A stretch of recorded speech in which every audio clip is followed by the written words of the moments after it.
Ok. Hola, buenas tardes a todos. Gracias por estar aquí. Ya es tarde, o sea que estaréis a punto de devoraros los unos a los otros. Pero voy a tratar de ser muy rápido y voy a intentar sobre todo de que la charla sea interesante para que os compense el tiempo que pasáis aquí.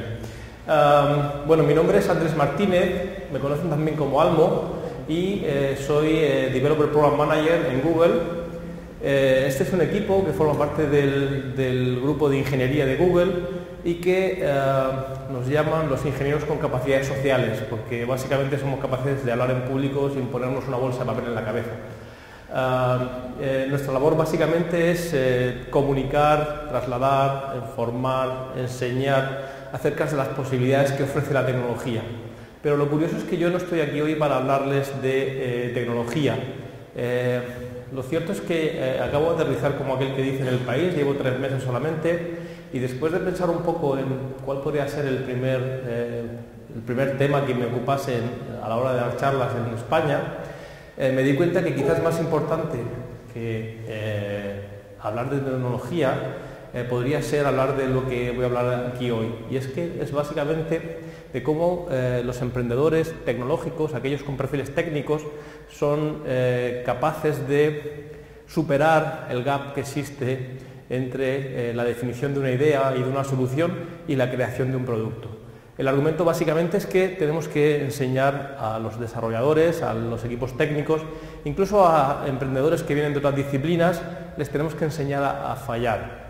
Y os voy a contar básicamente por qué. Bueno, dentro del grupo de Developer Relationship en Google, pues hablamos de tecnología básicamente, aquí tenéis unas pocas. Y, un segundito, que me están...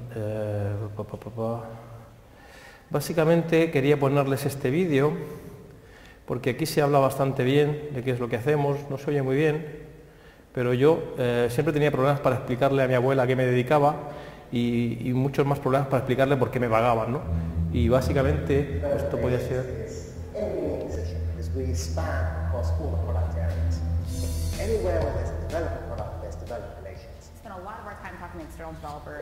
We spend a lot of time at conferences, we spend a lot of time online and, you know, like getting the pulse on what's going on in the developer ecosystem and developer community.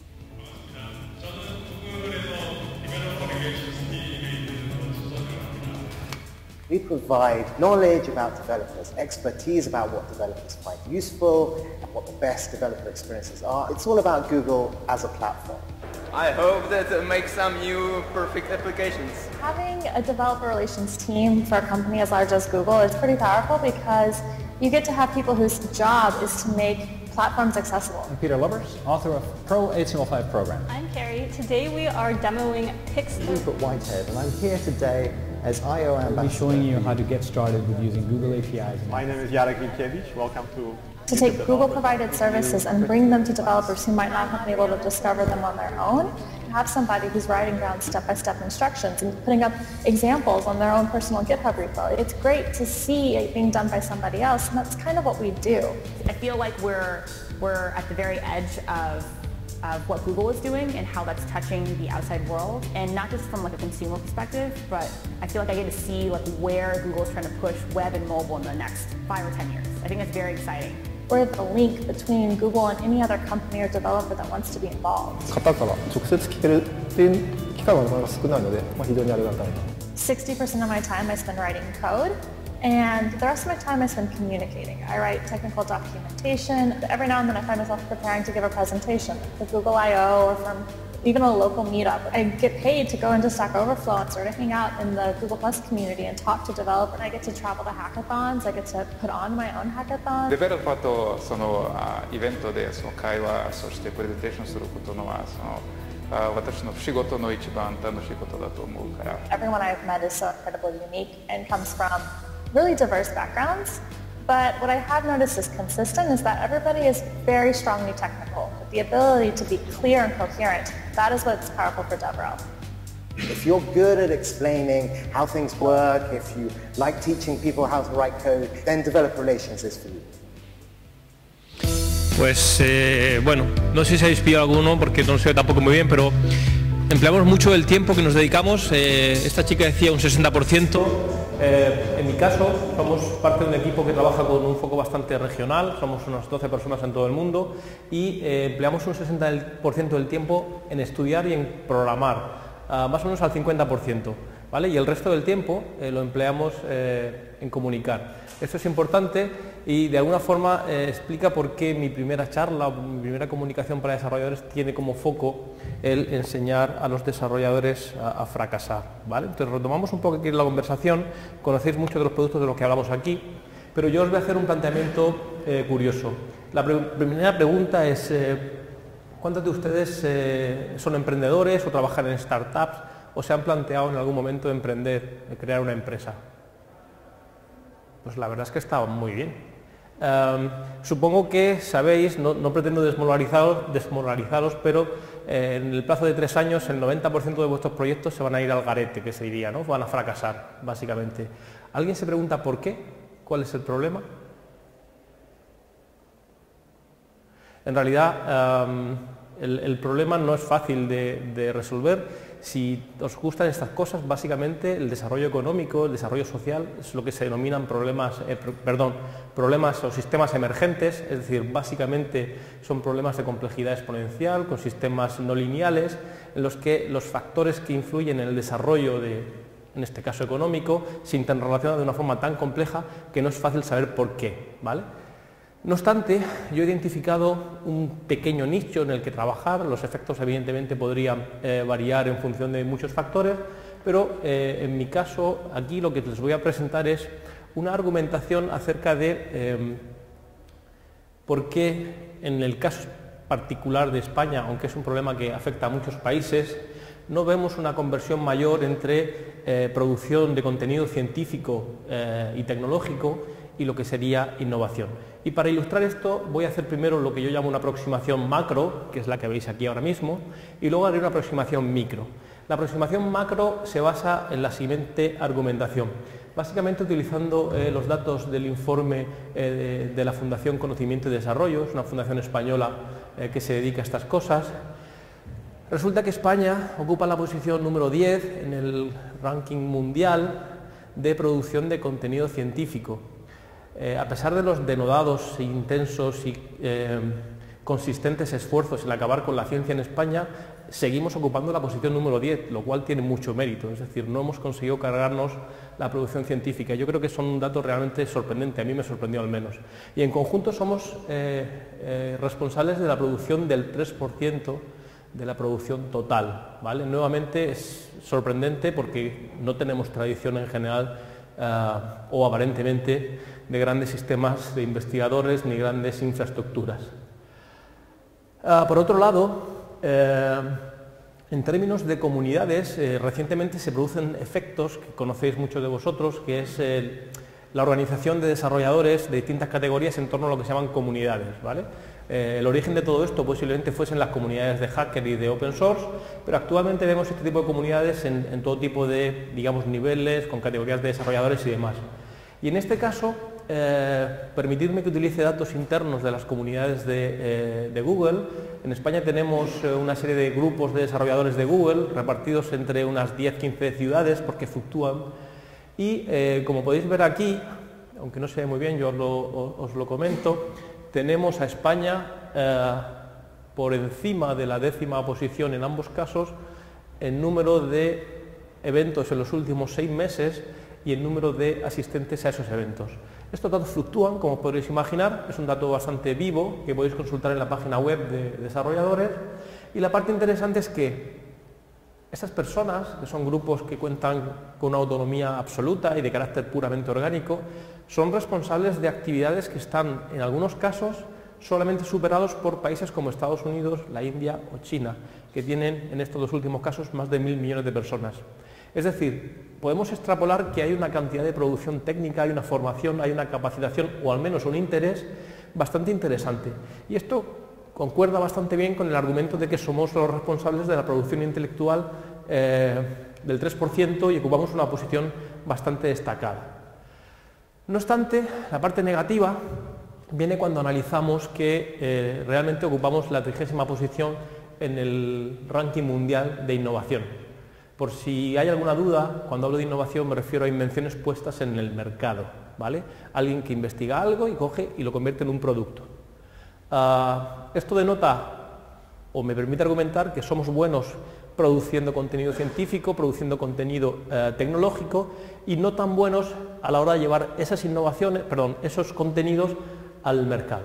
Este, como digo, era el enfoque macro, y ahora os voy a contar el enfoque micro, ¿vale? Y para esto voy a utilizar mi propia experiencia.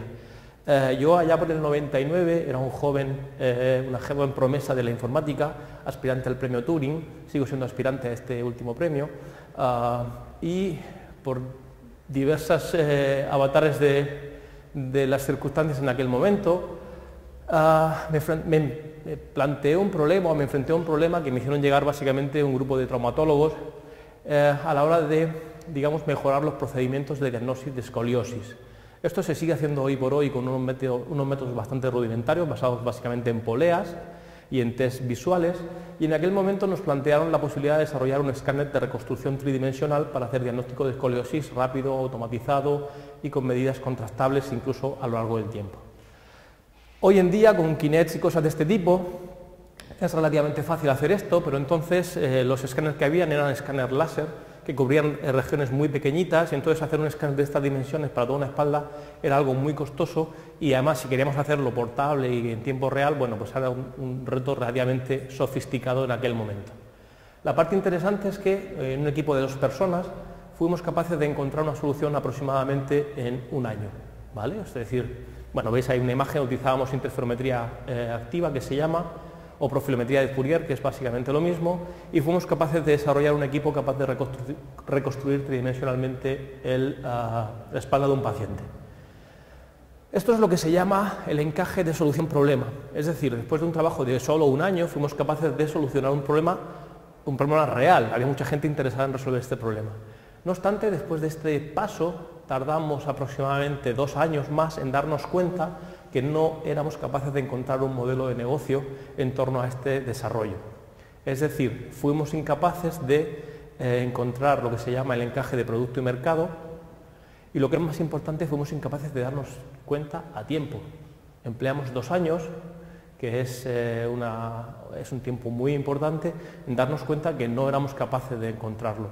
De hecho, seguramente no estábamos muy equivocados, porque en realidad nadie lo ha encontrado después.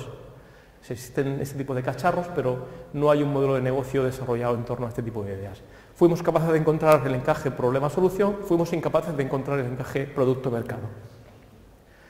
¿Todo esto qué significa? Pues si juntamos el enfoque macro y el enfoque micro, lo que viene a decir esto es que se produce un gap, se produce una ausencia de conversiones entre lo que es la producción de ciencia y tecnología y lo que es la producción de producto en el mercado.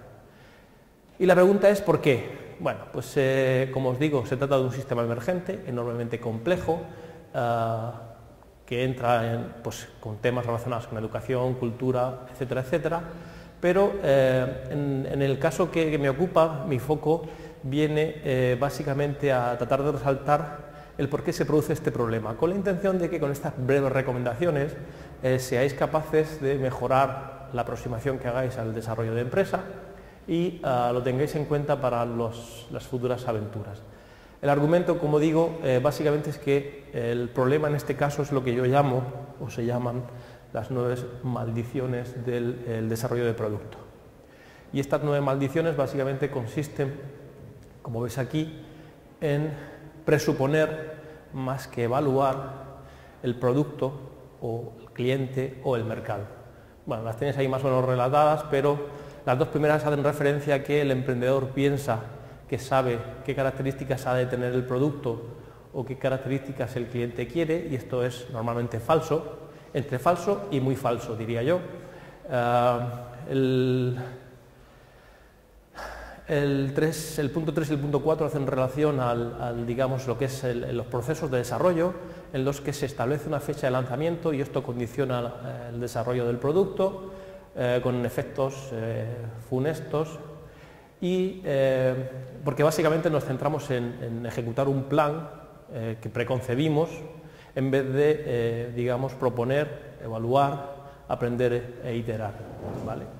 Nuevamente el 5 y el 6 hacen relación a lo que son procedimientos tradicionales de modelos de negocio. Estos modelos de negocio, yo digo aquí que son zombies y que no tienen ningún tipo de aplicación, pero evidentemente me refiero a no tienen aplicación en lo que es empresa o en lo que es lanzamiento de ideas innovadoras. Cuando tienes un mercado que conoces, el lanzamiento de nuevos productos es mucho más, digamos, sencillo. En este caso me refiero a la complejidad que supone el lanzar un producto, el realizar una innovación en mercados que o no existen, o para clientes que no existen, o con productos que tenemos que evaluar. Entonces, en este caso, básicamente los modelos de negocio, los business plan, no tienen ningún sentido, porque básicamente es un conjunto de hipótesis que no están probadas, y solemos utilizar en la puesta en marcha de nuestras empresas perfiles que son demasiado convencionales. No sé si habéis oído esa expresión, pero a muchos trabajadores, sobre todo de startup, se les denominan ninjas. Y es básicamente porque tienes que hacer de todo. Esto lo decía Alfredo Romeo esta mañana y es completamente cierto. Tienes que hacer de todo, y cuando digo de todo, es de todo. Entonces, el buscarte a alguien que sepa de marketing o que sepa de finanzas para una empresa que no sabes qué composición va a tener es prácticamente la mejor forma de enterrarla. En este sentido, como veis en el punto 7, lo que son los equipos de marketing y de ventas están acostumbrados a ejecutar un plan sobre una serie de hipótesis que están asentadas y evaluadas. Nuevamente aquí no tiene ningún sentido y todas estas condiciones llevan a dos efectos que son, digamos, efectos propios de la muerte de una empresa, que es el escalado prematuro, es decir, ponerte a desarrollar un business plan, un escalado a nivel comercial sin tener evaluado el producto. Y luego, pues, aunque aquí es básicamente gestionar, digamos, dirigidos por la crisis, en España tenemos una aproximación más cainita a esto, que es básicamente buscar un culpable. Entonces buscamos un culpable y con eso enterramos la empresa, el equipo y demás. Bueno, ¿y qué podemos hacer para resolver todo esto? Pues bueno, la argumentación, insisto, es tenemos que aprender a fracasar. El 90%, si no más, de las empresas que comiencen hoy fracasarán antes de 3 años. En torno al 80% posiblemente antes de 1 año, ¿vale? Entonces, en mi experiencia me sorprendía ver cómo en España las empresas que yo conocía fracasaban de una forma terrible, dejaban púas a los trabajadores, no pagaban Hacienda, era un sin Dios, si me permitís la expresión. Cuando alguien fracasaba se le quedaban muy pocas ganas de volver a intentarlo porque había montado una historia brutal. Y esto tiene que ver con ausencia o carencia en cultura emprendedora y cultura de gestión de las startups. En definitiva, lo que os propongo aquí es básicamente que seáis capaces de desarrollar mecanismos que permitan conocer el modelo de negocio, descubrirlo más bien. Como suele decir la gente que trabaja en temas o que habla de Lean Startup, y esto está encuadrado completamente, en vez de vender lo que hagáis, hacer lo que se venda. Es una aproximación diferente, pero la idea es esta. Y cuando tenéis métricas que permiten evaluar vuestro negocio, vais a ser capaces de conseguir mejores valoraciones en vuestras empresas y, por supuesto, convencer a inversores, ¿vale? Recientemente organizamos un evento en Barcelona para emprendedores en el que pusimos delante del público a 3 inversores muy importantes en España, que básicamente lo que nos dijeron era algo que yo ya sabía, pero me sorprendió ver, digamos, cómo estábamos de coordinados a pesar de que no habíamos hablado, yo no los conocía de antes. Básicamente lo que dijeron estas personas es: no se os ocurra venir a pedir dinero si no tenéis métricas de negocio. ¿Qué puñetas pasa con vuestro producto? ¿A quién le interesa? ¿Vale? Aunque ahora hablaré un poquito más sobre esto, en realidad se puede hablar mucho. ¿Qué significa una métrica de negocio? Si vosotros lancéis un producto esta tarde para, os pongo un ejemplo real, ofrecer un servicio a los padres que quieran que sus hijos aprendan inglés para que alguien utilizando Hangout les cuente un cuento todas las noches, ¿vale? Con una suscripción de 1 euro al mes, tú lanzas esta tarde una página web con ese servicio y si mañana por la mañana tienes 5.000 solicitudes de servicio, eso es una métrica, ¿vale? Ya habéis conseguido vender 5.000 suscripciones. Directamente integráis un widget de pago y esto lo podéis hacer esta tarde, cuando terminemos de hablar. Eso es una métrica. Cualquier cosa que se aleje de eso, empezamos un poco a exigir la confianza del inversor, empezamos a exigir, digamos, el que el inversor confíe en nosotros más de lo que sería razonable.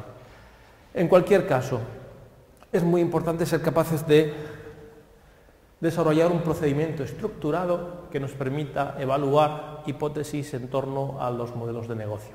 Y a esto se le llama Customer Development. Steve Blank, que seguramente conoceréis alguno de vosotros, aplicó durante mucho tiempo esto a sus propias startups y además, como le gustaba la parte de research, convirtió todo esto en una metodología bastante estructurada para ser capaces de evaluar si los negocios que proponéis tienen algún sentido o no. Es muy importante la parte estructurado para que se pueda contrastar, es fundamental. El proceso de testing tiene que ver con el presentar a los inversores, a vuestros partners, a los trabajadores, hechos y no hipótesis. Y una parte que quizás merece un poco más de hablar sobre ello es lo que significa un modelo de negocio. Entonces, podríamos estar dándole vueltas a esto mucho tiempo, pero en esta metodología, modelo de negocio significa básicamente eso, lo que llaman el Business Model Canvas, en el que hay 9 aspectos a tener en cuenta. 3 de ellos tienen que ver con la estructura de costes y 3 con la estructura de ingresos. Y luego hay un aspecto adicional que es el tamaño del mercado. Fijaos que esto es un tema a mí me resultó interesante lo del tamaño del mercado. Es un aspecto que en general no está contemplado en los modelos de negocio, pero que es fundamental, porque si sabéis un poco de microeconomía, hay negocios que dependen del tamaño del mercado para que sean básicamente rentables. Y parece que es más frecuente de lo que uno pudiese llegar a pensar el que muchos emprendedores montan durante muchos años un trabajo enorme para descubrir que el modelo de negocio funciona, pero no a la escala suficiente.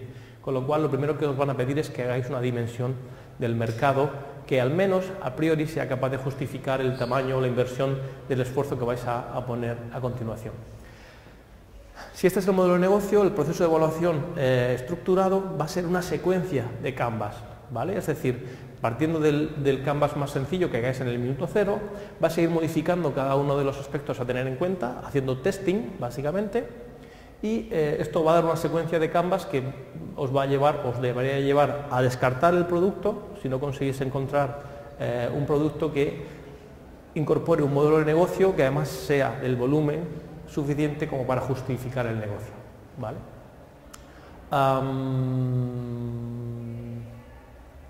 Vale.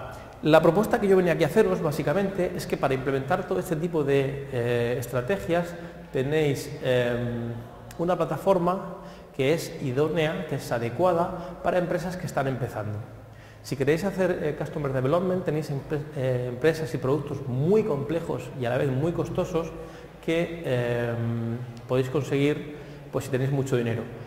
Esta propuesta es una propuesta específica para empresas que están entre 50 y 150.000 dólares de capitalización y que no pueden gastar demasiados recursos en hacer Customer Development con herramientas muy sofisticadas. Entonces, básicamente el Customer Development presenta una estructura organizada en 4 etapas que se agrupan en 2 fases. La fase de búsqueda, que incorpora las etapas de Customer Discovery y Customer Validation, básicamente lo que permiten es identificar que existe un encaje entre problema y solución, sería el Customer Discovery, y la parte correspondiente al Customer Validation es en la fase en la que se encuentra el encaje entre producto y mercado. Si os dais cuenta, están muy relacionados, pero no se implican el uno al otro. En medio de todas estas fases hay procesos que se llaman de pivotaje, en el que básicamente vamos evolucionando este modelo de negocio para encontrar primero la solución a un problema real y el que haya un mercado un mercado para el producto que estamos desarrollando. La parte correspondiente a ejecución es una parte más convencional y en la que entrarían en juego esos roles tradicionales que antes decíamos que no sirven para poner en marcha una empresa dentro del sector de la innovación. Por entrar un poco más en detalle, bueno, pues básicamente en la parte de Customer Discovery, como os decía, lo que vamos a hacer es un conjunto de hipótesis. Estos procedimientos son aplicables tanto en mercados o negocios tradicionales como negocios en Internet, y en cualquier caso de lo que se trata es de ser capaz de evaluar las 9 hipótesis sobre el modelo de negocio, las 9 hipótesis que se reflejan en el Canvas, ¿vale? Algunas de ellas serán contrastables desde el principio, las que no tendréis que implementar testing, para ser capaz de, desarrollando un producto mínimo viable, encontrar una solución al problema que se os plantea. El problema tiene que ser real y la solución también. Y esto es lo que vais a evaluar en esta primera fase. Cuando llega la fase número 4, la etapa número 4 dentro de esta fase, de alguna forma detenemos todo el proceso si encontramos que el tamaño del mercado es el adecuado, el encaje entre problema y solución, existe alguien con intención de pagar y hay un modelo de negocio. Lo que significa aquí es que por cada euro que metáis sacáis más de 1 euro, ¿vale? Eso significa que hay un modelo de negocio. La parte correspondiente a la validación del cliente, básicamente estáis preparando para empezar a vender, ¿vale? La única forma que hay de validar un cliente es que os compre. Son las 5.000 peticiones de suscripción que yo os decía hace un momento. Si no, no estamos hablando de validación, estamos hablando de otras cosas. En ese sentido, volvemos a elaborar un producto mínimo viable, pero en este caso lo que hacemos es asegurarnos que el encaje entre el producto y el mercado se produce. En este momento, si completamos todas las fases y llegamos a la etapa número 4 y todas las condiciones se dan, lo que hacemos básicamente es que como emprendedores nos dedicamos a lanzar una nueva empresa y le pasamos nuestro negocio a un equipo, digamos, profesional que sea capaz de llevar el negocio de forma convencional adelante. En ese momento es en el que en general, digamos, para combatir el disgusto que supone dejar vuestro bebé, que es vuestra empresa, en manos de terceros, pues se produce lo que se llama un exit, que suele compensar con varios millones de dólares la labor que habéis hecho hasta ese momento, ¿vale? Un aspecto muy importante. Hablamos aquí del Advisory Board. Básicamente es un conjunto de personas que os van a llevar de la mano a la hora de montar vuestro negocio. Aquí es muy importante que identifiquéis una figura que se llama Early Evangelists. Básicamente son personas que tienen un problema, que saben que lo tienen, que han intentado solucionar ese problema con soluciones, digamos, customizadas que encontraban en el mercado porque no había ninguna solución ad hoc, y además tienen presupuesto. Si encontráis a uno de esos, no lo soltéis, porque ese, además de ser vuestro primer cliente, va a ser una persona que promueva activamente vuestra solución entre los, digamos, entre el colectivo que representan, y son candidatos idóneos para incorporarlos en vuestro Advisory Board. Como os decía, si vuestra empresa está entre 150 y 150.000, por decir una cifra, básicamente no tenéis mucho dinero para gastaros en herramientas sofisticadas, desde Google pensamos que nuestras herramientas os pueden servir para implementar estas estrategias a un coste que es entre reducido y cero, ¿vale? Muchas de estas herramientas, como sabéis, son totalmente gratuitas, otras tienen un coste muy reducido y algunas otras se pagan en modo servicio, con lo cual en realidad, digamos, a priori no tenéis que gastar mucho dinero. Yo he descompuesto en dos columnas con una fila transversal. Básicamente hay una serie de herramientas que pensamos que son interesantes para la fase de descubrimiento y otras que lo son para la fase de validación. Todas las herramientas de plataforma, desde Mobile, Chrome, Computer Engine y App Engine, son herramientas que os permiten desarrollar ese producto mínimo viable y que por lo tanto vais a tener que utilizar en tanto fase de descubrimiento como en fase de validación. Ejemplos concretos: Google Trends. Bueno, pues básicamente os permiten realizar modelado de mercado, es decir, hacer estimaciones en cuanto a el tamaño, la distribución y la composición en cuanto a mercados internacionales. Y esto es interesante porque en ese mismo evento del que os hablé hace un rato en Barcelona, ahí estuvo presentando una empresa que se llama Restalo, que ha conseguido, creo que han sido 8 o 10 millones de dólares recientemente, y que utiliza Google Trends para determinar en qué mercado se internacionaliza. Es decir, analizando la composición de las búsquedas, determina si el mercado potencial es propicio o no. Y esto es un ejemplo real, ¿vale? Evidentemente podéis utilizar Google Trends para hacer un análisis de la competencia, y un aspecto que puede ser muy interesante porque a veces se nos escapa es el posicionamiento del producto, especialmente en relación con los sustitutivos, que son competitivos o competencia, y especialmente con los complementarios, ¿vale? Nuevamente, bueno, si sabéis un poquito de microeconomía entenderéis de qué os hablo.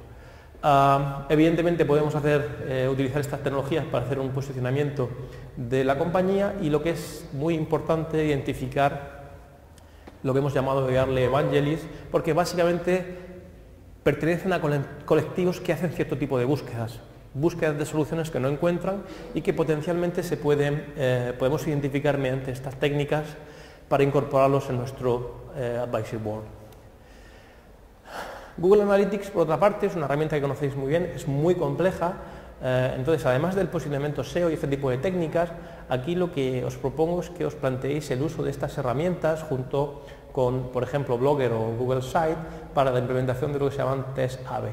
Desde qué color es más adecuado para vuestra página web, técnicas de pricing, por supuesto, segmentación de clientes, posicionamiento del producto y la compañía, y lo que aquí llaman test selling básicamente es si la envoltura, si el color, si el paquete de lo que estoy vendiendo es atractivo. Y podéis utilizar esto de una forma muy sencilla para implementar test A/B. Nuevamente se trata de una herramienta gratuita. Hay un ejemplo muy interesante también que pudimos ver en este evento del que os hablo. Se trata de una compañía española también que se llama Marfil y que utiliza Google Analytics en composición con Google Apps para, digamos, elaboración de métricas, o sea, reporting un poco más sofisticado, para implementar técnicas de marketing inbound. Si no sabéis lo que es el marketing inbound, pues básicamente es un conjunto de técnicas que permiten caracterizar al usuario según la experiencia o el uso que hace de nuestra aplicación web o de nuestra aplicación mobile. Esto es muy importante porque permite sobre todo implementar técnicas de pricing, detectar problemas en el user experience y este tipo de cosas, ¿vale? Por supuesto, todo lo que tenga que ver con acquisition plan, tanto a nivel de adquisición, entrada del funnel como activación, salida del funnel, lo podéis hacer con este tipo de herramientas. Os va a ilustrar muy bien cuál es si se está produciendo un proceso de escalado en el modelo de negocio y, por supuesto, la monetización. Google Analytics está muy preparado para hacer todo este tipo de cosas. El nivel de customización que requiere es muy reducido. La verdad es que es una herramienta muy interesante. Hay otro tipo de cosas. Esta, por ejemplo, se trata de una herramienta que es de pago, pero es ridículamente barata, o a mí me lo parece. Básicamente os permite hacer encuestas de mercado en un público muy segmentado y cuesta, no sé, son 10 céntimos de euro por resultado. Mediante una técnica que básicamente consiste en proporcionar contenido premium a determinados perfiles de usuario, pues nos permite hacer estudios de mercado para definir producto, identificar tendencias de mercado, ver cómo va nuestra marca, diseño, bueno, esto que veis aquí. Nuevamente es una herramienta súper barata que podéis utilizar. Aunque no hemos hablado, para alimentar todo este funnel de test, pues está AdWords, que básicamente es publicidad y que está conectado también con lo que se llaman redes de display, que permiten hacer una segmentación, si queréis, más fina en cuanto al perfil del usuario a los que os dirigís. Me han dado un puñado de etiquetas, no son exactamente un regalo, es una cosa un poco rara porque me he dado cuenta que si queréis utilizar AdWords, pues si os gastáis 25 pavos os regalamos 75. Vale, básicamente es para que la gente pues, que la utilice sea porque le interesa y no porque quiere jugar. Si queréis, tengo aquí un puñado para daros. Por cierto, hay academias de todo esto en España durante estos días. Bueno, respecto a las plataformas, bueno, ya lo he dicho un poco antes, plataformas gratuitas o en modo servicio, con lo cual yo creo que son muy positivas. Para las plataformas de cloud sí que tengo 2.000 pavos para regalarlos, ¿vale? Básicamente, creo que ahora os lo digo por ahí, pero si no os doy una tarjetita esta, y podéis utilizarlo para BigQuery, para App Engine, para Compute Engine, en fin, para la plataforma cloud sí que es un regalo. Como os decía, os permite básicamente desarrollar el producto mínimo viable y las tiendas online os permiten, digamos, completar la fase de venta, que como os digo es lo único que realmente os va a validar un modelo de negocio. En resumen, perdonad que vaya tan rápido, pero creo que estamos fuera de tiempo ya. Es muy importante que entendáis que las empresas de tipo tecnológico, la innovación, requiere unas reglas que no son las habituales, no son muy complicadas, pero tenemos que entender que son distintas. Es muy importante que no gastéis más dinero del necesario y no antes de que el negocio escale. Este es el mensaje calvinista de la charla, es decir, ahorrar todo lo que podáis. Y finalmente creo sinceramente que Google es una plataforma excelente para aquellos que estáis empezando y no queréis gastar dinero precisamente en lo que son técnicas de Customer Development. Y creo que con esto, sí, con esto termino. Si queréis hacerme alguna pregunta me da tiempo a beber un poco de agua.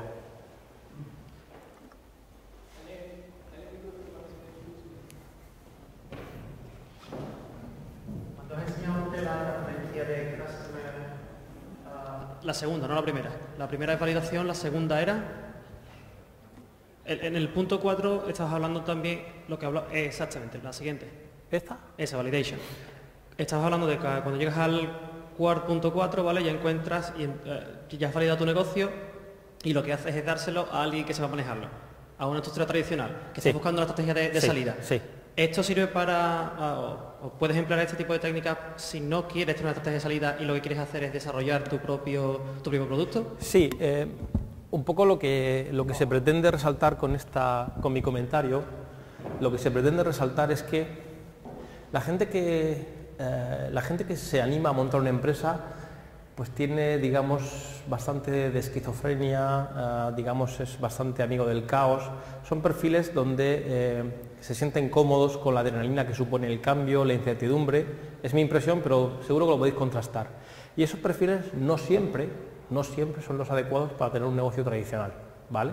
Entonces, lo que te recomienda todo el mundo, Steve Blank, cualquiera, es, tío, ten esto muy presente, porque si no te puedes encontrar con muchos problemas, tanto en tu empresa como a nivel personal, ¿vale? O sea, esto de echar jornadas interminables, tener la mente siempre abierta a plantearte casos alternativos, eso funciona muy bien cuando estás lanzando una empresa, pero cuando la empresa funciona lo que tienes que hacer es no tocarla, ¿vale? Entonces, bueno, es un poco el argumento. Esto no significa que sea obligatorio, ni mucho menos, es en base también a la experiencia. Una de las cosas más interesantes de esta metodología es que Steve Blank lleva montando empresas desde hace 25 años más o menos. Es decir, el tío sabe cómo hacerlo. Antes de empezar a escribir esto, este libro tiene como 2 años o 3, ha montado algunas decenas de empresas, está en el board de muchas de ellas y entiende, creo que bastante bien, cuál es la problemática. Entonces, yo creo que es un dato interesante, ¿vale? Porque es muy duro decirle a un emprendedor que ha sido capaz de luchar contra todo tipo de adversidades y que ha puesto en marcha un negocio, tío, lo mejor que puedes hacer es irte a tu casa, pero en muchos casos es lo mejor que puede hacer. ¿Vale? Entonces, creo que merece la pena hacer el comentario porque posiblemente los casos en los que no sea del todo cierto son los menos frecuentes. ¿Sí? ¿Alguna otra pregunta?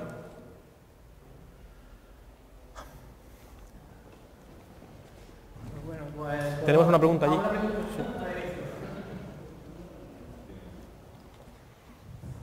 Sí. Solamente quería hacer pedir tu opinión personal sobre si crees que el caso este de que pocos negocios lleguen a productos aquí en España, o haya mucha innovación pero no llega a productos, está más basado en la cultura o temas de controles burocráticos que existen aquí, normativas que existen aquí en España, en Europa en general, y que no existen en otros países como Estados Unidos, que hay más cultura de cuando presentas un proyecto, aunque sea un proyecto como idea, alguien apuesta por ti, hay como una cultura, sobre todo un tema cultural. Bueno, yo creo que es, como os digo, se trata de sistemas muy complejos. Yo llevo leyendo sobre estos temas desde hace mucho tiempo. Casi todo el mundo se dedica a explicar cosas que han pasado y ninguna de las recetas que dan sirven para el futuro. Entonces, dicho esto, es un sistema que depende, o sea, es una situación que depende de muchos problemas. En el caso de España, por ejemplo, yo empiezo a observar un aspecto muy positivo, que creo que no existía antes y que yo empiezo a observar. Y es que empezamos a tener en la sociedad emprendedores o personas que trabajan en el sector de la técnica, que a lo mejor tienen ya cierta edad y se animan, si no emprender ellos mismos, se animan a invertir con pequeños tickets. La gente piensa que para invertir hace falta ser millonario, pero hay mucha gente invirtiendo con tickets de 2.000 euros. Te juntas 5 amigos, son 10.000 y con eso consigues dar el primer salto.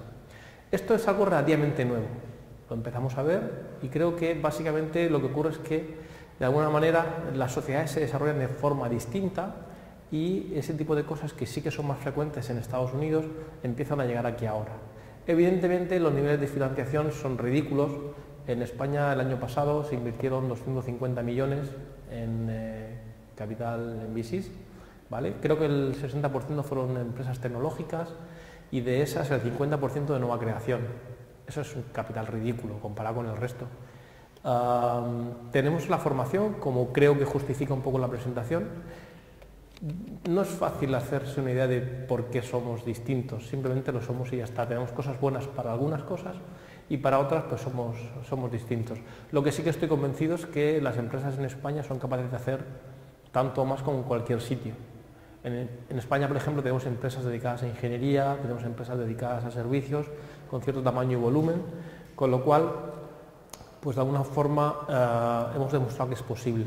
En el caso de la tecnología, además de que España no tiene mercado, y esto hace que haya que orientarse desde el principio a mercados exteriores, y esto lo han hecho muy bien Chile e Israel, pero el resto de países no tanto, pues también exige que seamos capaces de conectar nuestras iniciativas tecnológicas con sectores tradicionales o convencionales, y ahí el discurso yo creo que está un poco roto. Muchas veces vas a buscar a alguien de un sector tradicional y llega un tío con camiseta hablando de cosas súper raras, que básicamente pues el tío, como si fuera el Mr. Bang, llama al botón de seguridad para que lo echen a patadas del sitio, ¿no?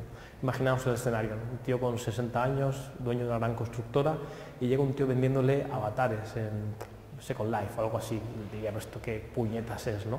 A veces no somos capaces de conectar el discurso. Y yo creo que en ese sentido, esto denota en cierto sentido denota un poco de ingenuidad y falta de conocimiento del medio, ¿vale?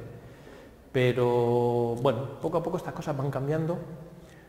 Si sabéis, si seguís un poco este mundo, se compran empresas en España por parte de grandes empresas extranjeras.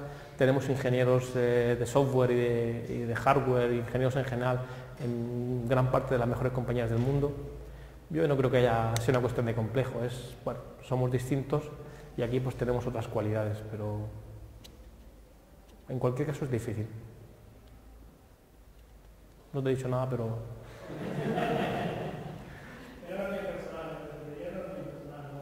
A mí estos temas me interesan mucho. Yo he trabajado, he sido profesor en la universidad y ves de todo. He sido emprendedor y he aprendido mucho. Cuando un tío aprende emprendiendo es que ha fracasado, ¿vale? Entonces, porque si no te diría, me he forrado, pero no es el caso. He aprendido mucho. No es fácil, pero la verdad es que allí donde miro veo gente fabulosa haciendo cosas muy interesantes, entonces tampoco me pararía demasiado en tratar de arreglar el mundo, sino echemos a andar, hagamos lo que mejor esté en nuestras manos y lo demás vendrá por añadidura. ¿Más preguntas? Gracias, si queréis tickets de estos, aquí tengo un puñado.